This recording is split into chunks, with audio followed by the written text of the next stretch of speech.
Naquele tempo, Jesus contou outra parábola à multidão. O reino dos céus é como um homem que semeou boa semente no seu campo. Enquanto todos dormiam, veio o seu inimigo, semeou joio no meio do trigo e foi embora.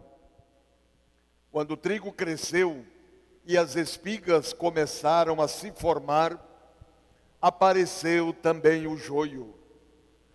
Os empregados foram procurar o dono e lhe disseram: Senhor, não semeaste boa semente no teu campo? De onde veio então o joio?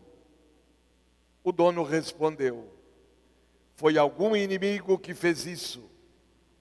Os empregados lhe perguntaram: Queres que vamos arrancar o joio? O dono respondeu: Não, pode acontecer que arrancando o joio, arranqueis também o trigo. Deixai crescer um e outro até a colheita. E no tempo da colheita, direi aos que cortam o trigo: arrancai primeiro o joio e amarrai-o em feixes para ser queimado. Recolhei, porém, o trigo no meu celeiro. O evangelho deste domingo traz para nós a parábola do joio e do trigo. Jesus é aquele que veio instaurar o reino de Deus. O que é o reino de Deus? O reino de Deus é o próprio Deus. O reino de Deus é a justiça, é a fraternidade, é a solidariedade, é a inclusão.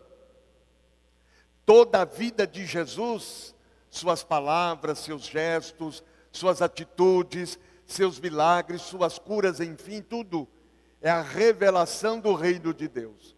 O reino de Deus chegou. Na ação libertadora de Jesus, em favor dos pobres, dos necessitados, dos excluídos, dos marginalizados, o reino de Deus vai se tornando uma realidade. O reino foi a causa de Jesus. O reino foi a causa de Jesus. Então Jesus nos revela um Deus que é misericordioso, um Deus que é paciente, um Deus que é bondade. Jesus veio justamente para isso, para fazer Deus reinar e para nos revelar o rosto de Deus. Em Jesus, com a sua missão, com a sua ação libertadora, Deus se torna visível, Deus se torna conhecido. Jesus, portanto, é Deus encarnado, é Deus presente na história, é Deus presente na nossa vida. E Jesus vai ajudar também as pessoas, a ter uma ideia, a superar uma ideia distorcida e equivocada de Deus. E que essa ideia distorcida e equivocada de Deus não está totalmente superada, né? Muitos imaginam um Deus que castiga, um Deus que pune. Não. No Antigo Testamento e mesmo no Novo Testamento se imaginavam isso, que Deus castigava. Então você tinha uma deficiência, você tinha uma doença, isso aí é castigo de Deus, é porque você pecou, ou porque algum ancestral seu tenha pecado. Não. Jesus vai ajudando as pessoas a se libertar dessa ideia que Deus castiga. Tanto que, por exemplo, no Antigo Testamento se imaginava que Deus queria sacrifícios de vidas humanas. Veja Abraão, um homem fiel a Deus, um homem de fé, ele achava que Deus queria que ele sacrificasse o filho Isaque. E quando ele estava para sacrificar Isaque, Deus diz: Abraão, não faça isso contra seu filho. Não é este sacrifício que Deus quer? O sacrifício que Deus quer é a nossa bondade, é a fraternidade, é o nosso coração. O sacrifício que agrada a Deus é uma vida vivida na doação por amor, é o trabalho pela justiça, pela paz, por relações mais civilizadas e mais humanas entre as pessoas. E hoje nós temos então essa parábola do joio e do trigo. Jesus falava em parábolas, quer dizer, pequenas historinhas. Então, as parábolas são uma linguagem privilegiada para apresentar o reino que Jesus veio instaurar. E para levar as pessoas a descobrir o reino e para levá-las a aderir a esse reino. Então é uma maneira simples de passar uma mensagem, um ensinamento que era muito comum na época de Jesus. Então ele também usa desses recursos, das parábolas, para passar a mensagem do reino que ele veio instaurar. Para passar a mensagem, uma mensagem que liberta, uma mensagem que inclui, uma mensagem que nos revela o verdadeiro rosto de Deus. Então a parábola do joio e do trigo ensina-nos que Deus não elimina o mal imediatamente, dando a todos tempo para a conversão e o crescimento. O joio é uma erva daninha. Ela cresce espontaneamente no meio dos trigais e é quase idêntico ao trigo. Por isso que Jesus diz, não arranca, porque senão pode ser que vai aparecer o trigo também, vai arrancar o trigo também. Então a principal mensagem desta parábola é a tolerância de Deus. O bem e o mal convivem no mundo, mas o julgamento final pertence a Deus. A colheita, como ele fala no Evangelho, a colheita é o julgamento. Os justos vão brilhar como o sol do firmamento. E todos nós, cada um vai prestar contas de si mesmo a Deus do bem que fez e deixou de fazer. Do joio que semeou ou do trigo que semeou. É isso que é importante. Não cabe a nós julgar, não cabe a nós condenar. O que nós temos que fazer é semear o trigo, é semear a boa semente. Se o mal é contagioso, o bem é muito mais. O bem tende a vencer, o bem tende a aparecer. O mal está aí. É o inimigo, como diz Jesus, que é o diabo. Mas nós não vamos deixar de semear a boa semente, de ser aquela terra boa que Jesus falava domingo passado, que produziu frutos de 100, 60 e 30 por um, quer dizer, frutos abundantes, frutos bons. Não é porque o mal está aí que nós também vamos entrar nessa onda, não. Diante do mal, diante das forças do mal, vamos semear a boa semente. Vamos semear o trigo da fraternidade, da justiça, do amor e da paz. O amor e a sabedoria de Deus cuidam da humanidade ferida pelo mal. Então nós temos essa certeza que Deus não nos abandona. Deus não nos deixa entregues à nossa própria sorte. O seu amor e a sua sabedoria cuidam de cada um, de cada uma. A paciência de Deus com o joio, com o mal, com aqueles que praticam o mal, nos convida a rejeitar as atitudes de rigidez, de intolerância, de incompreensão, de vingança, e a contemplar os irmãos e irmãs com as suas falhas defeitos e comportamentos, com os olhos benevolentes, compreensivos e pacientes de Deus.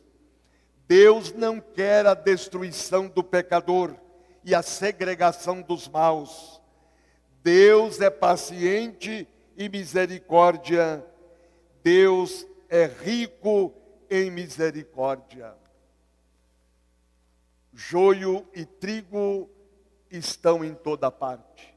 Joio e trigo estão nas nossas famílias. Joio e trigo estão na igreja, na comunidade. Joio e trigo estão na sociedade. Não é? Vemos presente, portanto, tanto joio de desunião, de infidelidade, de inveja, de fofoca, de injustiças. Tem muito joio, mas também tem muito trigo. E nós temos que acreditar na força do trigo, não na força do joio. O mal a gente vai combatendo. O mal a gente vai combatendo com o nosso testemunho. Porque é assim que Deus age. Deus sempre vai tendo paciência, esperando a conversão. Deus sempre acredita no ser humano. Deus não desiste do ser humano. Nós temos essa tentação, né? Quando aparece o joio, a gente já quer logo eliminar, destruir, excluir. Não. Vamos esperar. Vamos dar tempo. Vamos continuar fazendo o nosso trabalho. Vamos continuar dando testemunho.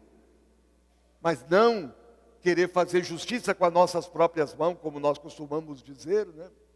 Não vamos fazer justiça com as próprias mãos, como muitos acreditam.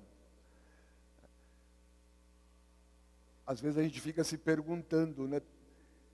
Se perguntar para mais de 90% do povo brasileiro, você acredita em Deus? Eu acredito. Tá. Agora vamos ver as atitudes destes que acreditam em Deus. Olha o que diz hoje as leituras, o próprio Salmo, não é? Ó Senhor, vós sois bom e clemente, sois perdão para quem vos invoca. Sois clemente e fiel, sois amor, paciência e perdão. Nós que acreditamos em Deus não deveríamos agir assim também? Não deveríamos ter o jeitão de Deus? Jesus nos fala lá em São Mateus também, no Sermão da Montanha, sede perfeitos como o Pai do céu é perfeito. Ah, mas Deus é Deus. Não, nós somos imagem e semelhança dele. Há uma contradição muito grande, né? Ah, eu acredito em Deus, mas às vezes nós temos atitudes que contradizem isso. Atitudes desumanas. Parece que hoje os seres humanos estão se especializando em serem desumanos. E nós cristãos devemos ser doutores, peritos em humanidade, não em desumanidade. E é o que a gente vê. Tanta desumanidade na vida das pessoas. É o joio. E diante disso, nós temos que dar testemunho de humanidade, sermos humanos, e como diz também a leitura, né? Assim procedendo, ensinaste ao teu povo que o justo deve ser humano. E o justo vive da sua fé. O justo vive da sua confiança em Deus, porque ele sabe que Deus não o abandona. E quem é o justo segundo a Bíblia? É aquela pessoa ética. É aquela pessoa justa, aquela pessoa humana. E é isso que está faltando no nosso mundo de hoje. Então Jesus nos adverte contra a tentação de pensar em Deus como uma figura poderosa que se impõe pela força, que ocupa o espaço para dominar, que chega de forma triunfante. Não, pelo contrário, Deus prefere a pequenez, sinal de seu amor discreto. Ele nos deixa livres para acolhê-lo. Procura abrir caminhos, mesmo em meio ao joio. e age de forma oculta e invisível, como a menor de todas as sementes, como o fermento, sem fazer barulho. Então, e como diz São Paulo na segunda leitura, né? O Espírito vem em auxílio de nossa fraqueza. O Espírito vem em auxílio para sermos transformados e transformadores. Então, vamos ser semeadores do trigo. E às vezes a gente precisa fazer um exame de consciência, né? Será que eu não estou sendo joio? Às vezes lá na família, os pais estão fazendo de tudo para a unidade da família, para o bem-estar da família, para que haja paz, haja perdão, aí vai lá o joio. E vai lá semeando a divisão, a infidelidade, a fofoca, as intrigas, jogando um contra o outro. E às vezes na igreja também. Às vezes pessoas fazendo um trabalho bonito na pastoral, na comunidade. Aí começa o joio, a inveja, o ciúme, as intrigas, as fofocas, as divisões. E na sociedade a mesma coisa também. As fake news, as notícias falsas, esse joio que vai aí sendo semeado, semeando ódio, construindo muros, ao invés da gente construir pontes, né? Mas isso não pode nos desanimar. A gente não pode desanimar diante de tanto joio que tem por aí. O joio que está sendo semeado, a maldade, né, que está sendo semeada, deve ser um campo fértil de missão. É sinal que precisamos semear o trigo. Vocês já ouviram aquela expressão que o diabo, ele quer dividir para reinar sozinho. Então não vamos permitir que o diabo nos divida. Não vamos permitir que o diabo divida para reinar sozinho. Não vamos deixar o diabo reinar na nossa família, na nossa igreja e também na sociedade. Vamos mostrar para ele que nós somos mais fortes, que o bem tende a aparecer.